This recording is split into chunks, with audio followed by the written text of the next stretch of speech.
Good evening and welcome to Navigating the Classroom with Confidence, Back to School with T1D. My name is Kara Solomidis, your host, and I'd like to thank you all for joining us this evening. I was diagnosed with type 1 diabetes at 16 years old and have been managing living with T1D for over half my life. As one of the regional community engagement managers at JDRF, I work with our community engagement and strategic alliances team to provide resources, support, and education to our entire T1D community. Tonight's event is entitled Navigating the Classroom with Confidence, Back to School with T1D, and will provide an opportunity for the community to learn and hear from our parents of school-aged children and an adult that recently graduated from college. Each community member will share their story, tips, and tricks for learning to navigate the school with T1D. Before we get started, I'd like to extend a special thank you to Lilly Diabetes. Their support helps make this program possible. There are many options to help you or your loved one manage and lessen the daily burden of T1D. JDRF does not endorse any special product or brand and would encourage you to visit jdrf.org to learn more about all the options available to you and your family. We also encourage you to speak to your healthcare provider to discuss the options and treatment plan that work best for you or your loved one. So without further ado, you're now in for a special treat this evening. So if you haven't already done so, please share this link to the event with your friends and family and tell them to tune in. Also, please feel free to comment and ask questions in the chat. We'll try to get to as many as possible, and we'll also be posting resources there throughout the discussion. We have a lot to cover this evening, so I'll jump in with the introductions of our panelists. Adria Tenser has been involved with JDRF since her daughter Olivia was diagnosed with type 1 diabetes at 12 months old. Olivia turned 8 this year and is in the 3rd grade. Adria served on the board of the JDRF Bay Area chapter for 5 years and works as a family law attorney. Welcome, Adria. Hi, thank you so much for having me. Awesome. Next, we have Jessica Driscoll, who is mom to daughter Nora, who has been living with type 1 diabetes for over 3 years. Jessica is a school nurse and studying to be a certified diabetes educator. Her passion is helping students and others navigating with type 1 diabetes. Welcome, Jessica. Hi there. Thank you so much for having me. Awesome. We're so lucky to have you here. Next, we have Janelle Haas, a volunteer school advocate for the past 12 years, mom to 18-year-old Cal, who was diagnosed with type 1 diabetes at the age of 6. Upon her son's diagnosis, Janelle found herself navigating through a new reality, not only of T1D, but a school system that was not accommodating his needs under state and federal laws. Vowing never to let this happen to him or any other student needing help, Janelle trained with the American Diabetes Association on defending T1D rights in the school system. She has been advocating for students ever since and has spoken at many JDRF summits and been a guest on the Sugar Mamas podcast. Welcome, Janelle. Thank you for having me. Last but not least, please welcome Samantha Wells. Samantha is a new graduate nurse starting her career at Children's Hospital of Wisconsin in Milwaukee. She has been living with T1D for 16 years and has been actively involved in JDRF since her diagnosis and participation as a youth ambassador, 2017 Children's Congress delegate, and through numerous walks and ride events. This year, she has joined the Diabetes Link as a 2023 Next Gen Fellow in the clinical care education and patient advocacy cohort, learning and connecting with peers and professionals. Welcome, Samantha. Hello. Awesome. Huge thank you to all of you for joining us this evening to share your personal stories, experiences, tips, and tricks with our community. Tonight is an amazing group of panelists who are going to share their personal stories with you to help you learn from their school experiences. This conversation is not intended to be medical advice. Please consult your healthcare team to determine the best T1D management plan for you or your loved one. Okay, with that, let's get started by talking about elementary school. Going off to kindergarten is a big and exciting milestone for children, and for parents, it can be a little worrisome with or without T1D. Adria, Olivia is now in the 3rd grade, so you've had a few years of back to school prep. Thinking back to when Olivia entered school for the first year, what was that experience like? And do you have any tips on how to navigate sending your child with T1D to kindergarten? Yeah, well, thank you for that question. I think it, excuse me, it's definitely evolved over the years. And I remember getting ready for her kindergarten year and took a picture of Olivia sitting on the bathroom counter, all the supplies kind of laid out. And I just try to be as organized about it as possible. I have one bin stuff that stays in the classroom, and it has low supplies, maybe snacks if you die, or you want without sugar and chicken pops and backup CDM, battery charger, and that's enough to stay in the classroom. And then we have a sort of smaller backpack of stuff that kind of moves around with her on campus. So there's, low treats and tech stuff. And then on Olivia's body, she carries a little sort of side pack that has her phone. She's on loop. So it has her phone and a glucagon and then some low treats in there. So I just try to be, organized about it, kind of pack it up at the beginning of the year, make sure there's plenty of stuff in there. Insulin goes in the office in the fridge, and sort of restock as needed. I know it sounds like a lot of other people have nurses at school, and Jessica is a nurse. We don't have a nurse at our school. We have a, what do they call it? Essentially, she has an aide, but what's great about that is that aide is sort of near the classroom at all times. And for example, if she goes out to PE, the aide goes out there and has the backpack with her. So that's been really useful. That's fantastic. Yeah, it really sounds like you guys are prepared and making sure that you have everything that you need to make sure that Olivia is successful. That's fantastic. So your school team, teachers, school nurse, principal, counselor are all important partners to help you and your child manage T1D throughout the school day. Jessica, how can a family with T1D best partner with their school nurse or school staff if a school nurse isn't a part of their care team? And when do you recommend a family begins meeting with the school staff to make plans for the upcoming school year? So thank you for that. I would recommend that if it's a new diagnosis, I would contact your school right away to kind of find out if they have a school nurse or if it will be another staff member who's caring for them. And then I would try to set up a meeting with whoever it is that's going to be in charge, and first kind of get a feel of if they've dealt with it before, and if so, kind of figure out how they managed the type 1 care in the past. If they haven't, then there's probably going to need to be some training, whether there's a nurse there or not. So oftentimes you can, if you don't feel comfortable training, you can get the endocrinology office. Sometimes the nurse will go in and they can train at schools. Or if you're comfortable with it, you can do it. And then what was the second part of the question? When?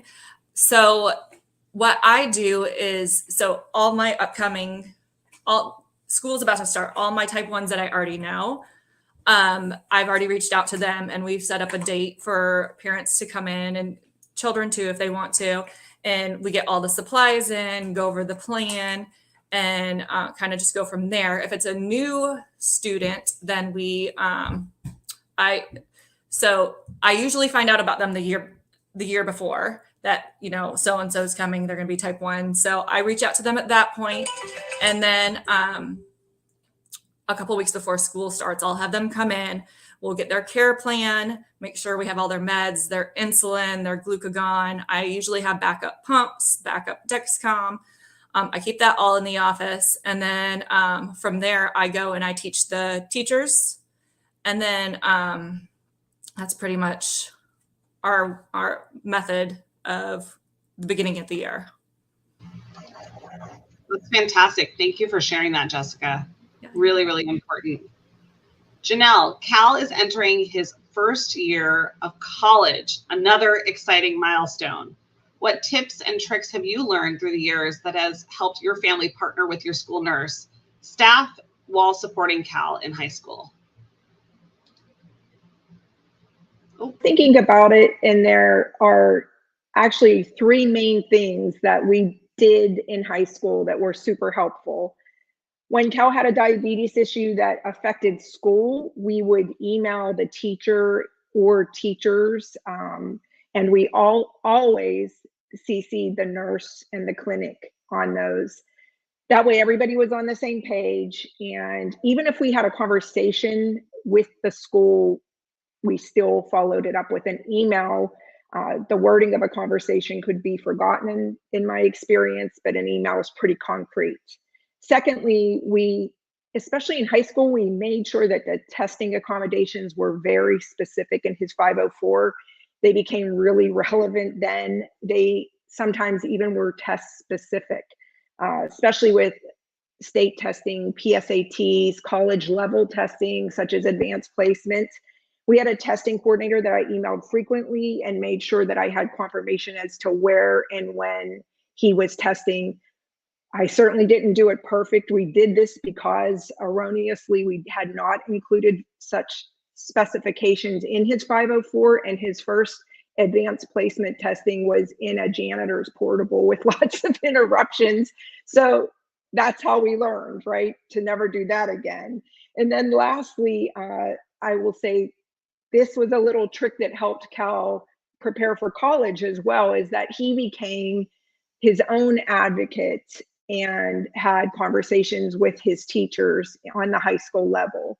And that really did help prepare him, I feel, for college. That's probably the best one.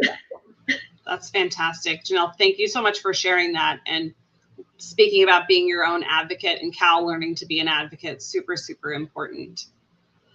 So experiencing a low blood sugar at school can be stressful for both the student and the teacher. I know from my own personal experience of living with type 1 diabetes, it sometimes felt like it could get in the way of some of my school projects if I wasn't prepared. But thankfully, through planning and 504 plans, my family and I made sure that those plans were in place to help me so that they weren't as much of an interruption in my school day.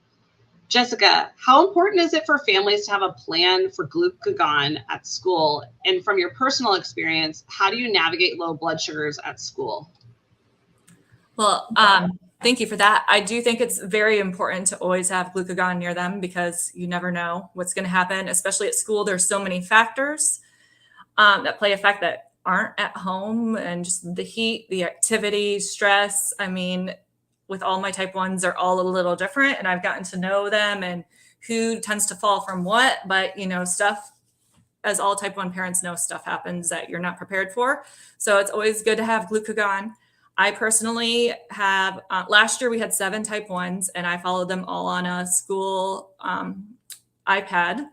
And so I'm the K through 5 nurse, and then we have a 7 or 6 through 8 nurse. We both follow them all, and then we kind of back each other up. So, and along with that, I have very good relationships with the parents, and we all have a text thread all day long. So if we're just checking in to make sure that we've seen it, or the parent might be like, have you seen it? Or the other nurse is like calling me to make sure I've seen it. So we have a really good team at our school that I'm very grateful for. And, but with the Dexcom, I think that's a game changer if you can get that in your school, because as you all know, you can catch lows much quicker, which will ultimately keep kids in class, keep them feeling better. Test score, I mean, it's better for everyone because test scores will be better. Just everything's better if you can keep them from having a low. They won't be taken out and not be able to participate in gym class or recess or whatever it is. So the student's going to be happier too. So that's what we do at our school, and it works really good. And I would definitely recommend getting a relationship with your nurse or your administration and trying to get them to follow on Dexcom. Thank you so much for sharing that, Jessica. I think that's, you know, like you said, that's what is happening at your school. Everyone's school situation is different, but there's some of those basic things of making sure that they have that backup of support, and that if we can keep kids from having low blood sugars, then they get to participate in as many things as possible and not feel like diabetes is interrupting their school life. So that's amazing. Adria, how does Olivia manage low blood sugars at school? Any favorite go-to snacks to keep on hand at the nurse's office, or favorite low treatments? Yeah, I would say that's changed a little bit over time. And I sort of want to make this point because not everybody is going to have a school where there's another kid with type 1, or where there's a school nurse that's familiar with it or wants to manage the diabetes in the way that you manage it. And that was our initial experience. We got a lot of resistance from the school. And so kind of like Jessica said, my older daughter was already at the school, and I reached out for a 504 meeting planning for my younger daughter with type 1 to attend the same school. And I came prepared with my 504 drafted. I think it was maybe 12 to 14 pages. And the school had also prepared a 504. And their plan for when Olivia got low, meanwhile, there's a district nurse, but nobody guaranteed to be on campus, was for her in kindergarten to walk with another kindergartner to the office when she was low. And hopefully the person in the office that maybe was trained on her diabetes care would have low supplies and give her something to eat to treat the low. That was not acceptable to us. And the reason for that was kind of twofold. One, it didn't feel safe if she's low to have her heading out of the classroom with another 5 or 6 year old. And number two, we really wanted her care to be kid first. I wanted her to be a kid and a student first, not to ignore the diabetes, but have sort of the plan in place, support her in doing that. And things have really shifted for us. There's been 2 other kids at my daughter's school that were diagnosed with type 1, one who's in the same grade as her. And actually, his mother has become the diabetes care person at the school and does a fabulous job. And her and I see really eye to eye on sort of kid first, in the sense she's not standing right next to them that they can't participate, but she's separate and she's watching, kind of like how Jessica described. She's got an Apple Watch with the 3 kids' blood sugars. And similarly, we're in text communication. So if she sees something, she's like, I'm on it. And, I just know she's got it and I trust her. But just that, if people aren't in a good situation at school or feel like they're not being supported, maybe reach out, find out what another kid is doing. And I really have felt in my experience, because I felt a lot of resistance, having one ally, the teacher actually saying, well, I can't do that care. Sounds like they're not helping, but actually it put the onus back on the school to say, hey, this teacher can't care for all these kids and manage diabetes. So we need somebody else here at school that can help. So it's kind of evolved. We've got juice, we've got gummies, we've got all the things, and we try to change it up because she gets bored of the same low treats. So that was maybe a longer answer to your question, but it's evolving and it continues to evolve as she gets older, and she can now text and say, Mom, I feel low. So that's a new element that she couldn't do in kindergarten. No, I love that, Adria. Thank you so much for sharing that. And again, sharing that experience of every situation is different and everyone's management is different. But I think what you and Jessica and Janelle, and we're going to hear from Samantha, it's all about advocating, right? For you, for your child, for what they need, for what the school can reasonably accommodate. It's all about using your voice. So that is fantastic. So speaking of, Janelle, did you experience more of a transfer from the school nurse to self-management as Cal entered high school? And what was that like? We sure did. The school nurse and the staff, as I had mentioned before, were still always notified as if diabetes was affecting his schoolwork. If he had a bad night and wasn't going to be there that day. However, the day-to-day grind of diabetes is what changed to self-management. We had written in Cal's 504 plan that he was allowed to have access to his cell phone at all times to communicate with his parents regarding diabetes management. It was rare he went to the clinic in high school. He carried his supplies with him. Our county has a specific form that the physician fills out that that he is self-managing and that he can carry his supply. So we did that every year.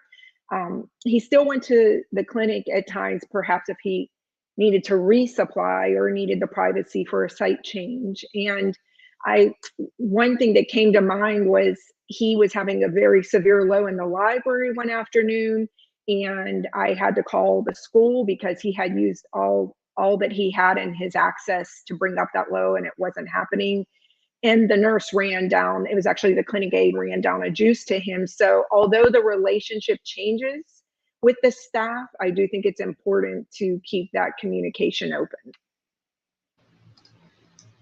That's a great point, Janelle, of like, even if the management style changes and there's more independence, making sure that there's a relationship with that school nurse so that in a situation like what Cal experienced, there is backup and support. It's fantastic.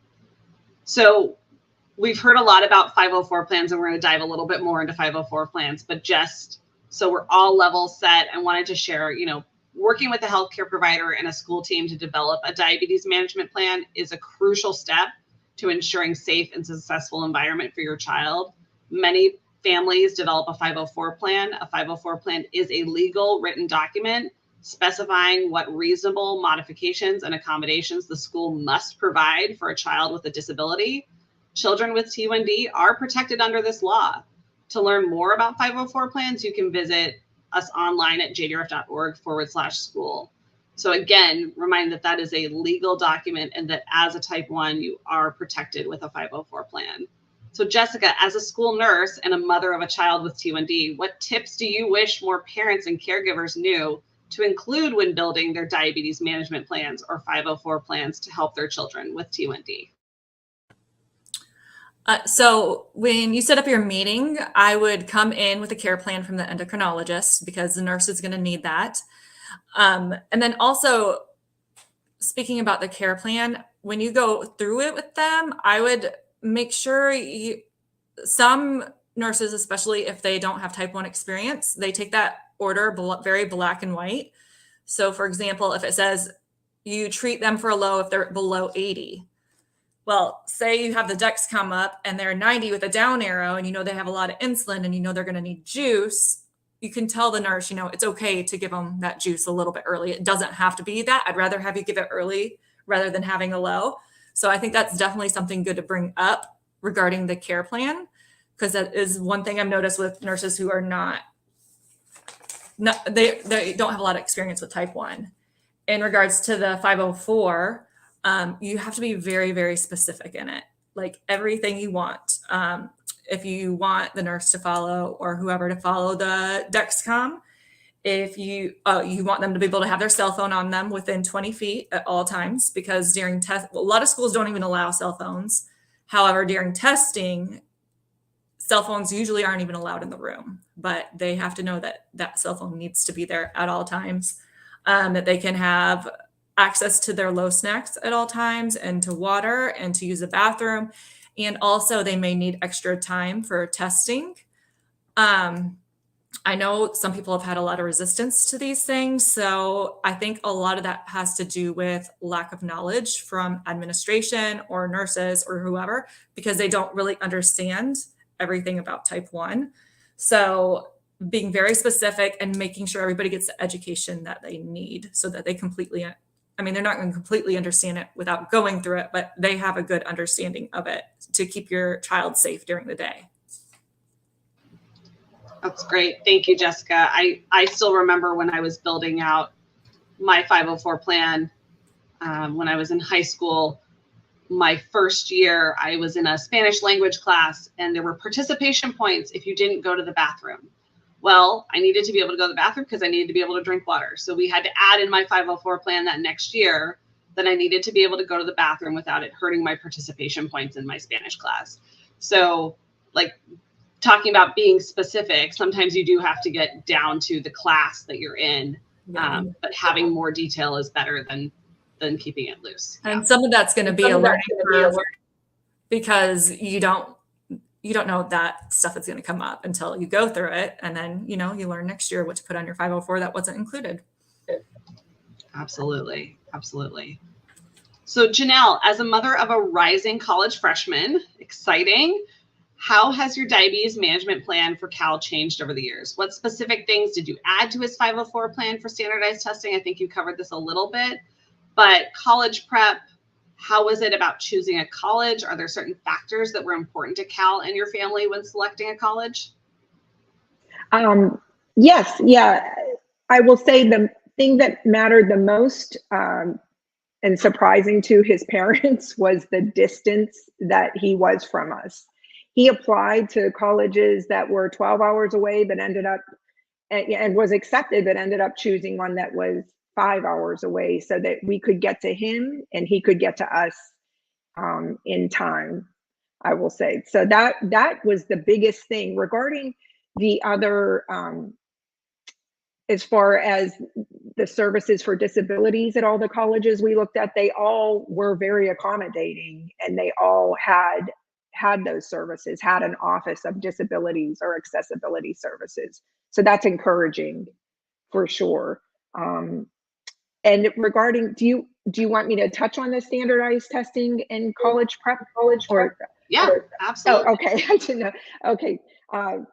When in our school, they did standardized testing until the 12th grade. And so that we were, I would say, a little more lax in how he tested. He chose to test with his peers that also had 504s, and he got time and a half and took breaks as needed.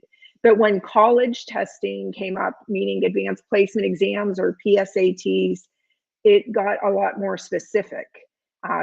Talking as to your point, Karis, about changing the 504s, they're ever changing, right?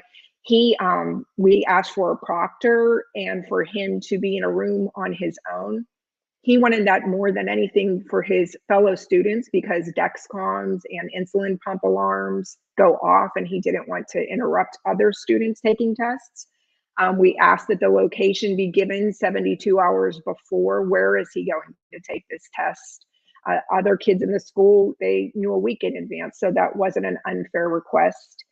Breaks as needed, time and a half. And lastly, just this one thing, college board accommodations. We had to go through our guidance counselor 6 months in advance of taking an SAT or ACT, and utilized our 504 with the services for disabilities at college board. And I can't tell you how important it was for him to already have those things in place, because they were very willing to accommodate and carry those over. Oh, that's great, Janelle. Thank you so much for sharing that. And from my own personal experience, I did a lot what Cal did for my SATs and ACTs. I was in my own room. That way, if my Dexcom or my pump went off, I wasn't disturbing anyone else. I could take breaks if I needed to because of my blood sugar being a certain range. I then could wait until my blood sugar got back into the range that was the appropriate range to be able to take that test.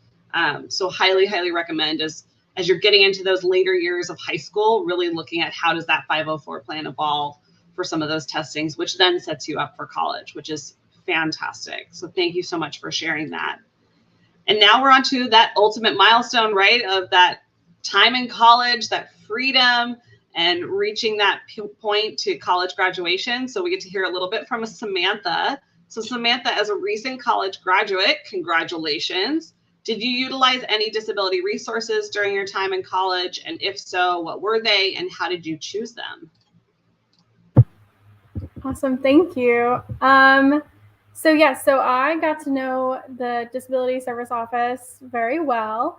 After I had kind of registered with them, I had a meeting and we kind of just went over my plan and how it would work. So the accommodations I had were mostly for testing, so that if my blood sugar was out of range, I could wait to take it until they were back in range. Sometimes that meant rescheduling, or in addition to being able to have like food and water on me, which is something that's like not uncommon, especially in like nursing school. They take their tests very like seriously, so you're not allowed to have like anything on you.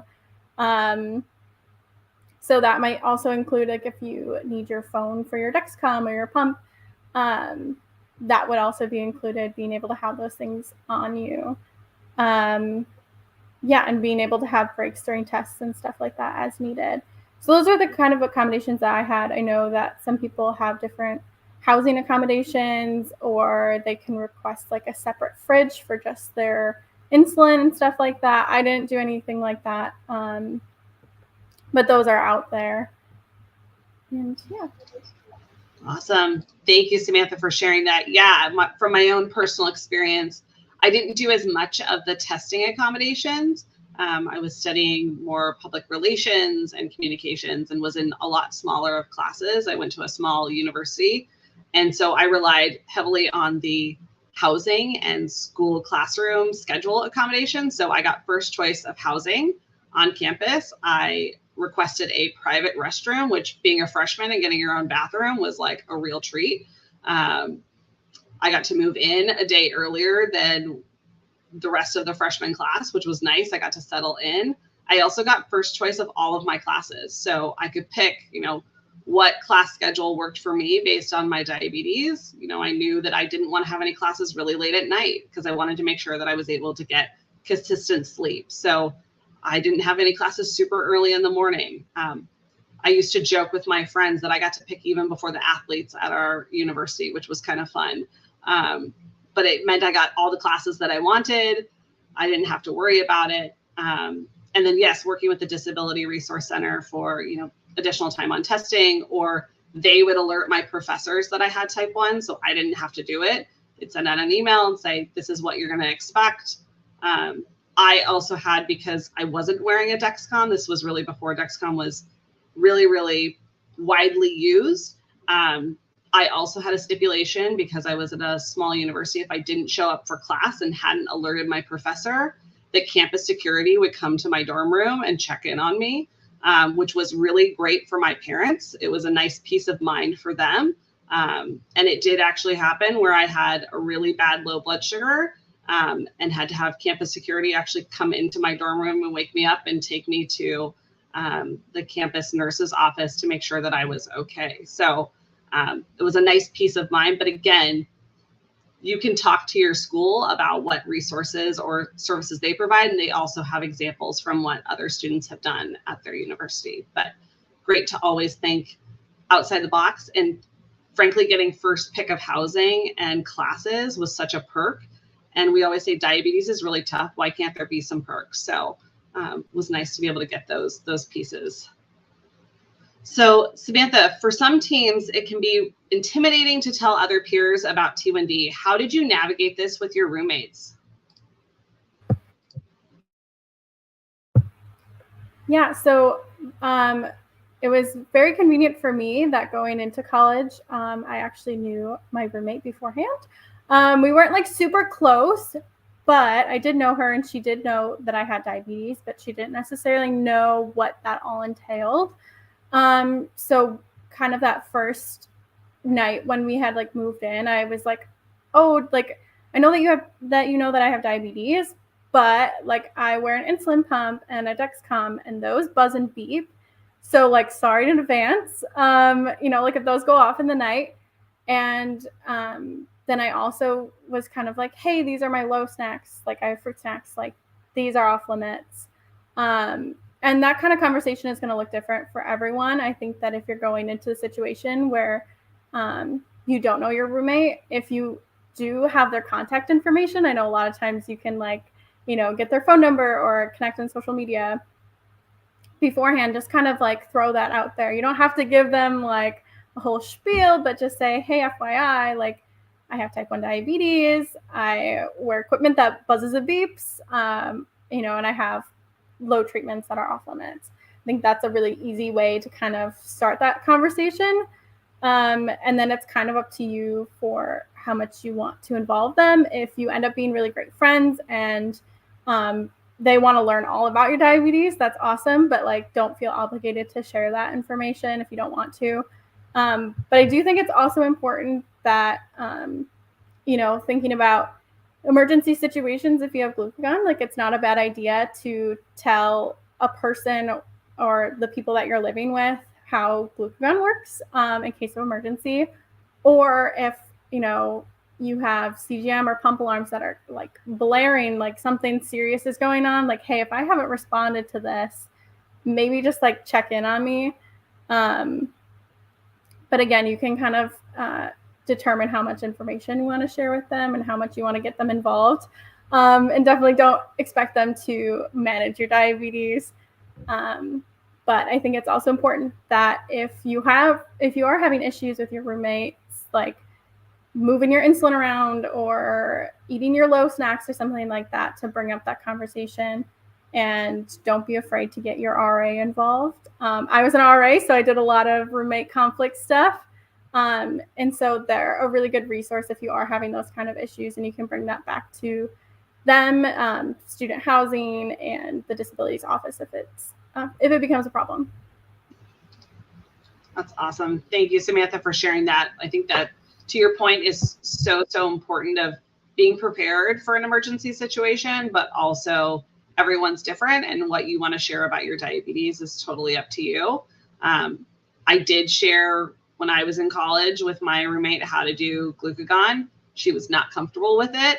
And so we just made sure that our RA was aware, and that she knew if I had a situation where I needed glucagon, that she could go and get the RA right away to be able to help me, because she wasn't comfortable with the administration of the glucagon. But still important to be aware of and know. And I can picture one time in particular, I was feeling kind of sick and I passed out in my doorway, and she came over to me and she's like, "Do you need the glucagon?" And I was like, "No, but thank you for asking. Like, that's so nice." Like, she was prepared. She knew, like, had been trained, and that was like a month after moving in my freshman year that happened. So it was really great to see that she had remembered and knew exactly what to do. So that's amazing. And Samantha, you mentioned the Diabetes Link earlier.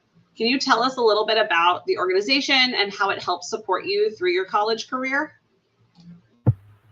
Yeah, so I am a fellow with the Next Gen program that they run.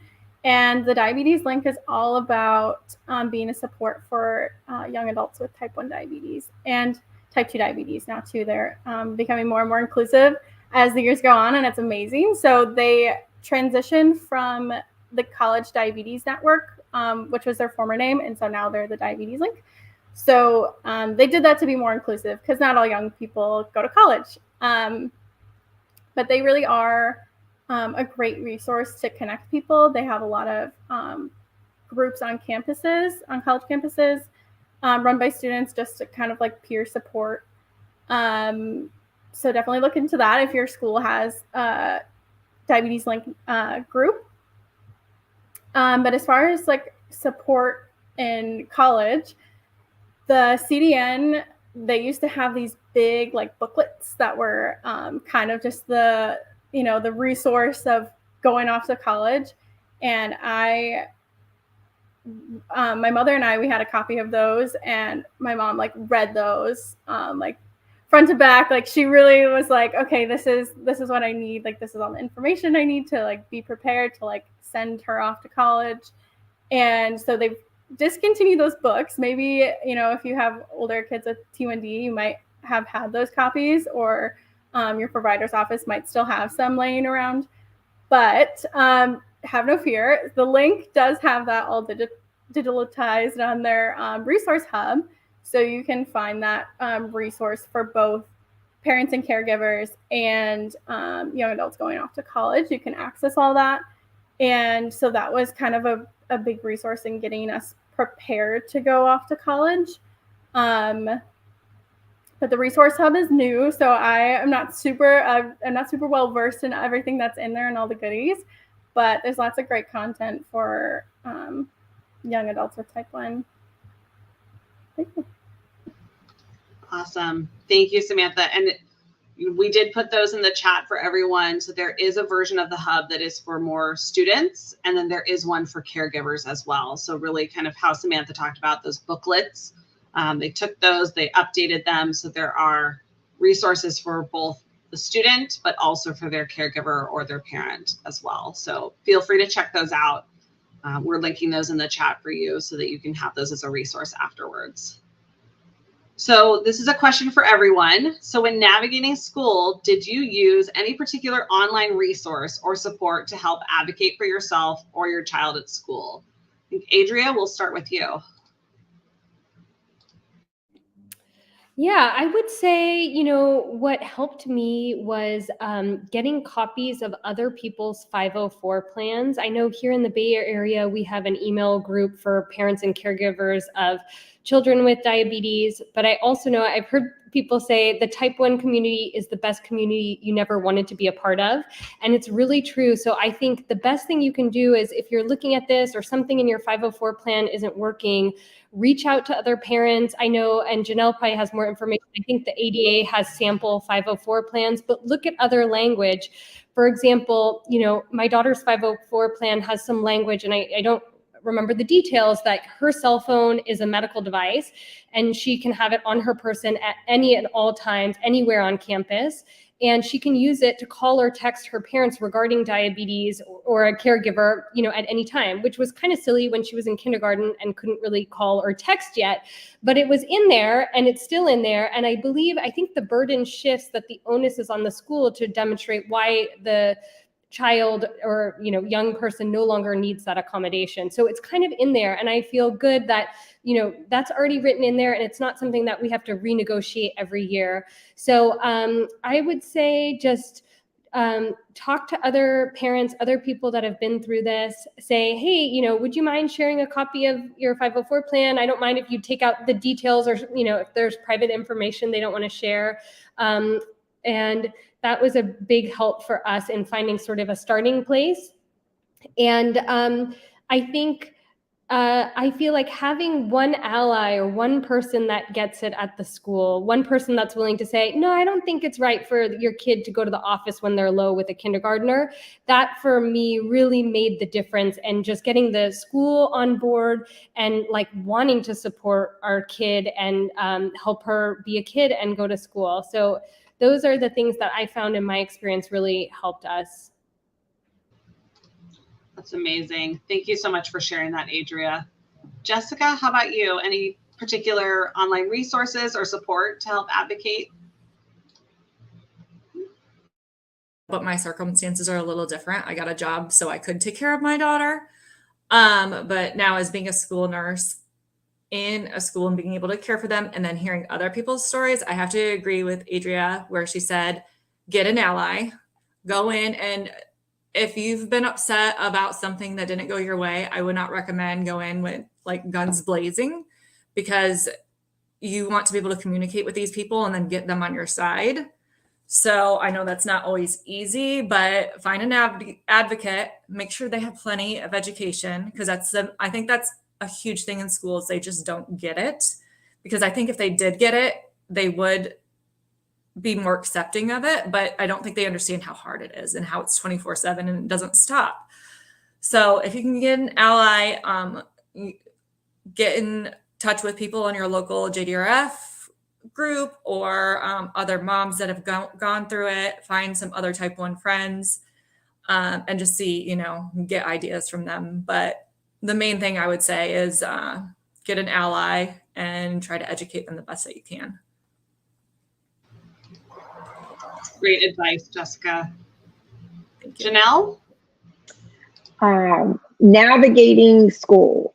I used Google is my friend. It's my friend. And I would actually read section 504 before every 504 meeting as it related to diabetes, because our children change every year. They're different and their needs are different. I use the American Diabetes Association does have a sample 504 plan that is great, and JDRF has come so far in their school resources. It's unbelievable. And it is so funny, Samantha, I was looking for the pamphlet. It is on my desk somewhere, the College Diabetes Network. I didn't even know they changed their name. It is like the Bible when you're going to college. That was it. That's fantastic. Yeah, I think like resources change, update, diabetes, ADA, Safe at School program, JDRF. We have a ton of school resources now, videos, one pagers that you can print out for your nurses, whether it's signs and symptoms or high and low blood sugars, how to help manage, what's a good pack list for preparing. Really, there are lots of different options now, which is fantastic to see that there are more resources available for folks online. And I know, Samantha, we just talked about some of the Diabetes Link resources, but were there any other resources that you utilized, particularly online, for support when navigating type 1? That was the main one, is from the Diabetes Link.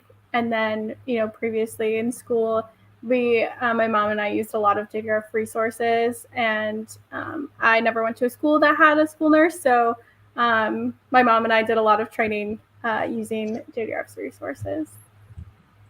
Can I mention one more thing that popped in my head if you're done, Samantha? So for each of my kids, I have their picture in the corner on a sheet of paper, and I talk about highs, lows, snacks, and just like a general cheat sheet that the teacher keeps on their desk, and then also in sub plans in case if they're a sub, so that they can look and they can see the person's face. They don't have to remember their name and know all this information, making it easy for them to understand. Jessica, that is a fantastic tip. I'm like stashing that away for some of the families that I work with. I love that, of like having that quick, easy, this is who the kid is, this is what they need, maybe this is what the signs and symptoms of their lows are. That's fantastic. I absolutely love that. So before we take some audience questions, let's end with sharing one tip you wish you had known earlier when helping your child or yourself navigate school with T1D. Adria, we'll start with. The only thing that comes to mind throughout this conversation is when my daughter first started in kindergarten, we had the regular injectable glucagon, and she was tiny, and so that full dose was too much. So we're like training people, and we're like, hey, you got to mix it with the big syringe into the powder, and then here's a tiny insulin syringe, and it's 1 unit per year of age, and so we've switched to the nasal glucagon. And I just feel like that's been great. It's small, it fits in her little pouch. And I think just like to ask people to give that feels more approachable and maybe a little less intimidating. I was thinking, one of you mentioned a roommate in college. I think it was you, Karis, that said, I'm nervous about that. So, staying on top as things change, also being flexible and being able to evolve. And that might help your child's care at school. If more people can be trained on glucagon, it's kind of like an inhaler, and people are less intimidated. That feels like a great new thing that we have now. No, that's fantastic, Adria. Yeah, she definitely was not a fan of the, as we used to call it, the big scary red pen. But it was the glucagon that we had at the time and available, and so grateful to have that tool as a resource. But yes, as things evolve, your plans might change, or your management might change, and fitting each individual person with diabetes is super important. Jessica, how about you? One tip or wish you had known earlier for navigating? There's 2 things I want to say real quick. I know you said one, but if your school does not have a school nurse, I would find out if somebody in staff has like a family member that has type 1, because once I started educating people in school, they could start coming out of the woodwork. So maybe you can find somebody who has a spouse who has type 1, and maybe that's your go-to person at school to help take care of your child. And then the other thing to remember is that every kid's different. In our elementary, we have 3 type 1s. In our middle school, we had 4 last year. So the 3 type 1s in elementary, when I talk to them, I'm like, the first day of school, everybody's asking what their pump is. Why do they get juice? Why do they have a phone? So I talk to all my different students and see what they're comfortable with on educating the class. Typically younger kids, we read a book and they stand up in class with me and they show them their pump and explain everything. So then the kids don't ask questions all the time and it's not a big deal. Some kids, I have a girl that's rising 5th grader. She did not want to do that at all. She wanted to do it herself. And I'm like, that's absolutely fine. If that's what you're comfortable with, if you need me, I'm here to help you if you're having any problems. And then my 3rd grader last year, her and I made a PowerPoint together explaining diabetes. So teaching the kids all about it and then showing her pump and her Dexcom and all of that. So that's helped really well with my kids and the students, because they become like a big family to them and help them and make sure that they're okay. So even I think as parents, you could probably go into their classroom if you check with administration or with their teacher to see if you could come in and read a book and explain it to them. And that helps make the kids feel more comfortable. I love that. What a great tip. And there's so many great books out there now talking about type 1 diabetes from all ages and stages of life. So absolutely love that. Janelle? My one tip would be to take a breath and use restraint of tongue, text, and email. It is awful when someone is not taking care or you feel that your child is not safe at school. It's awful. But if you can just walk around and approach it calmly, in my experience, you will have a better result. It's a great piece of advice. Thank you for that. And Samantha, you want to bring us home? Yeah, so I think for everyone that's going off to college, for parents, this is my advice to parents, is to kind of take a deep breath, step back, and let your kid do their thing. Nobody enjoys being hounded about their diabetes, and it can be really scary to send your kid off to school. But kind of just trust that you've got them to a point where they can be independent and confident with their diabetes. And then for people that are the diabetics that are going off to school, to keep your parents or your caregivers in the loop, just so they're not super worried. I know for me, I wasn't one that really wanted my parents on the Dexcom follow-up, but if that's something that you're comfortable with your family, that can be a really great and helpful thing that I know people like and enjoy. So it's kind of keep your family in loop, but family trust that you've got them to a point where they're set and ready to go. Awesome. All incredible pieces of advice and tips. Well, thank you all so much for answering these questions. And now let's take a few questions from our viewers. So if you would like to ask a question of our panelists, please post it in the chat. Okay, we've got one coming in. Good evening. My T1D 9th grader just started school in a new private school. We supply diabetes medical plan as well as a 504 plan. School doesn't have a nurse. My son is on an insulin pump and CGM and manages well. However, we are disappointed to see the principal hesitant to sign the document. What is your advice? So I think, Jessica, this might be a good one for you or for Janelle. I would ask why. First, I would want to know why they don't want to sign it. I don't think it said it in there, did it? Yeah, that would be my first question, is why they don't want to sign it.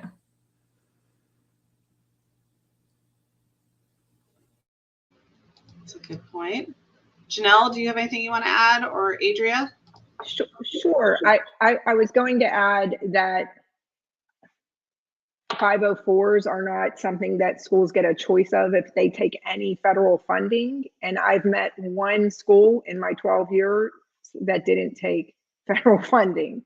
If they take $1 for school lunches, they take federal funding and they must comply.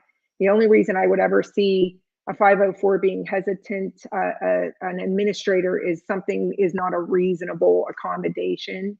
And that's just working and trying to figure out why. Why is the best place to begin, as Jessica said. Yeah. I've heard of schools not wanting to sign because they don't want to follow on Dexcom because they think it's a liability. So, but you don't know that. I mean, we would need to know the answer to know first, but I would definitely fight for it because, as Janelle said, they have to have a 504 for diabetics. Yeah, that's a great place of coming in with the why of, well, why are they saying no? So asking that follow-up question, that's a great piece. Adria, did you want to add anything to that? I don't think I have anything to add. I think they covered it. Perfect. Love it. We're hearing the Dexcom alarms in the background. It's life with diabetes. Okay. Bruna asked, is it fair to ask for an adult to supervise the student at all times during unstructured times? I would like to answer this one, which I don't know how old the child is of the person that asked that question, but what I feel like is for kids, exercise, play is exercise and play is spontaneous. So play could happen in the 15 minutes, between classes or PE or recess. And so, everybody has to figure out what feels right for them and what feels right for their child. But when we were navigating this and sort of implementing a 504 plan, it was important for us to have our child have care during the entire school day. And so including unstructured time, not just maybe somebody there during PE when they might get low, but also when they're jumping around the classroom or doing something that's spontaneous, that's also exercise, so that they can play, they can learn, they can interact with other kids. And that is the first and foremost. And the diabetes doesn't hold them back. I know that that's hard, and maybe that's not everybody's goal, but that's how I sort of conceptualized it. And I think that paves the way for the kids, if you get that from the outset and you have a school that's willing to work with you, for them to really be able to participate in, all aspects of school, extracurriculars and things like that. That's fantastic. Thank you so much for sharing that. Our next question is from Michelle. How do you avoid worrying about college and alcohol? This is a good one for Janelle and Samantha. I'll start off by saying that I encourage you to look at the Diabetes Link Resource Hub. It talks a lot about drinking and diabetes and what to know.